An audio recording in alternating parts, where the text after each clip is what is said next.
LG fait l'objet d'une enquête de la NHTSA.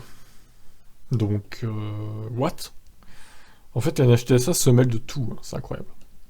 Après la débâcle de la nouvelle Chevrolet Bolt en raison de ces problèmes, c'est maintenant au tour de LG Energy, fabricant de ladite batterie, de faire l'objet d'une enquête. Car au-delà des batteries de la Bolt, LG Energy Solutions fait aussi affaire avec Stellantis, Mercedes, Volkswagen, Hyundai, qui ont dû rappeler certains de leurs véhicules équipés de batteries LG. Cette enquête vise à trouver et rectifier la cause des défauts de fabrication constatés sur les nombreuses batteries LG. Nous savons que LG a dû payer la majorité du rappel de près de 2 milliards de dollars, lorsque General Motors a dû remplacer la batterie de presque toutes les Bolt, fabriquées après qu'une douzaine de véhicules aient pris feu. La cause de ces incidents a été déterminée comme étant un défaut de fabrication de la part de LG, qui fournissait les batteries à General Motors. Ces mêmes batteries ont aussi été chez d'autres constructeurs comme Hyundai pour le Kona électrique.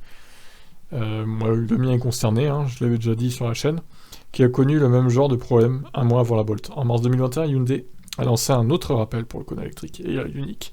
Putain, ouais, quand j'y pense, ça fait quand même un an, hein, plus d'un an qu'ils ont lancé le rappel, et ma batterie va enfin être changée au bout d'un an et un mois, quoi.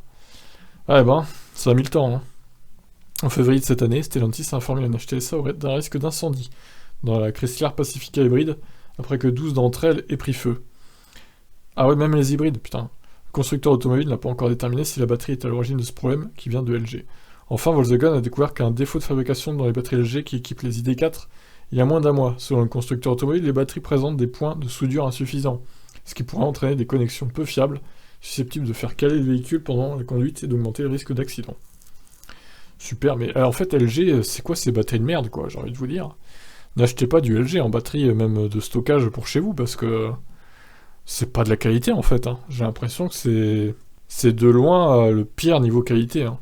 Afin d'éviter que les mêmes défauts de fabrication ne persistent et n'affectent d'autres véhicules, la NHTSA va examiner la manière dont LG fabrique ses batteries pour comprendre d'où viennent les défauts. C'est pas une mauvaise chose, j'ai envie de dire. J'espère qu'ils régleront leurs problèmes définitivement, parce que quand même, là, c'est un peu scandaleux. Bon, eh bien, je vous laisse réagir. Ciao, ciao.